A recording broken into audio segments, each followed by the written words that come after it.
for a month in British Columbia, with workshops and lectures that focus on the sciences, engineering, technology, and entrepreneurship.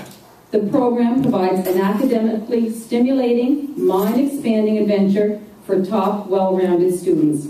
Welcome, Danielle, and we look forward to hearing about your experiences during the month that we took and all the amazing people that I met. So, my name is Danielle Bourque, as you've already heard, and I'm here today to talk to you about the incredible month I got to spend in Vancouver, British Columbia last July, participating in the Shad Valley program. My guidance counselor, Mrs. Peterson, introduced me to the program and invited 5 other girls to apply for the program with me. 4 of us got in, and we had the most incredible experience.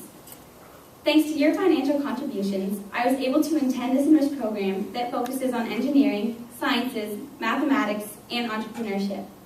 To give you a little insight on the camp, students in grade 10, 11, and 12 from across Canada, including several international students, apply for approximately 500 spots in the program, 50 per the 10 campuses.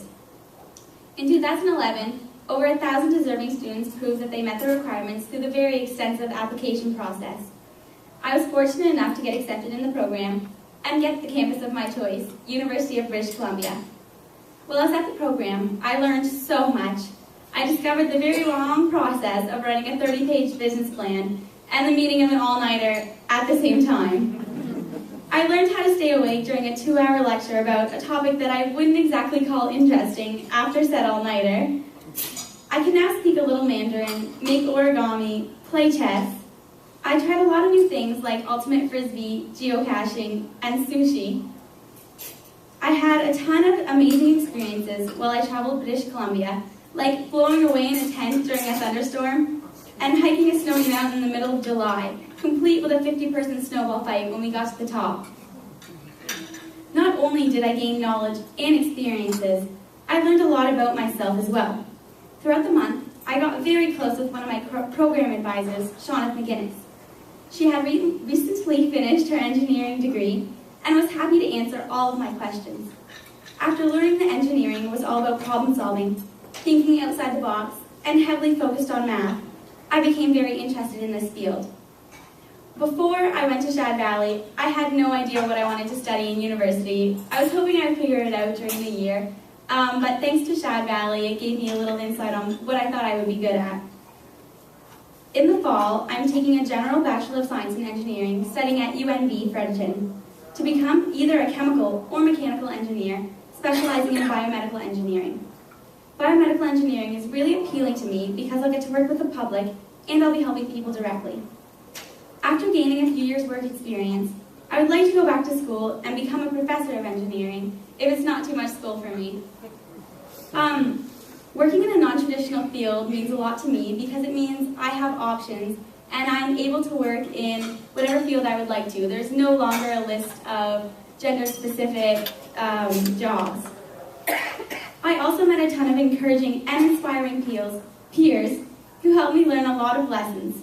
Some about being myself and trusting that people will like me for who I am, and others about making time to do what I love. I've had so many incredible memories and friendships that'll last a lifetime. We all have these matching bracelets cut from the same piece of rope, so we're always connected, as you can see it right here.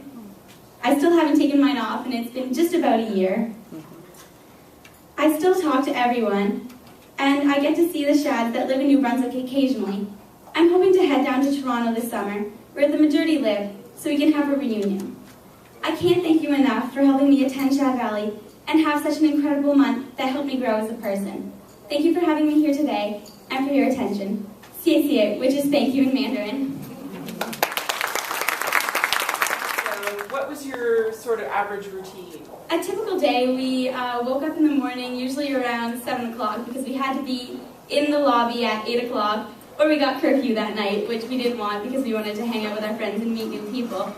So then we would go to lectures around 8 o'clock, and we would go through them all day, all morning, have a lunch break, have them all afternoon. Then we would usually have recreational time, which we would play ultimate frisbee, or we had Quidditch tournaments, or anything like that. And then we would have supper, and then at night was more the recreational activities, the really cool things we got to do. sometimes we got free time to go out on the town, and on the weekends we got really cool things, like we spent an entire day downtown Vancouver shopping on our own, which was super cool. And that was when we got to go hike a mountain, which was so cool. It was like an 18-kilometer hike, so we got a workout, but it was well worth it when we got to the top. But you have group projects and things to work on? Oh, and we also had a lot of lectures on business and engineering, because by the end of the program we had to make a big presentation and a 30-page business plan marketing our whatever we had decided that fit the theme that year. So our theme was helping children with disabilities in Canada and helping make their life easier. So my team, there was 10 of us and there was 5 teams. We came up with, it was called Mini Air. So it was almost like a puffer, except it was oxygen, so there's no medication, for children that had anxiety and panic attacks. And there was really cool ideas. There was this glyco glove that they came up with, and it was for sign language. So you would do the sign language, and it would interpret, the glove on your hand, all the sensors would interpret it, and it would come out your iPhone and say it out loud so that you could do the sign language, but people who didn't quite understand it would still know and be able to communicate with you. So as a child, that would be really helpful, considering that lots of children, it's hard for them to learn sign language right away on top of learning French and English at school, and it's not taught in the curriculum. So it's a great way for children with disabilities to communicate.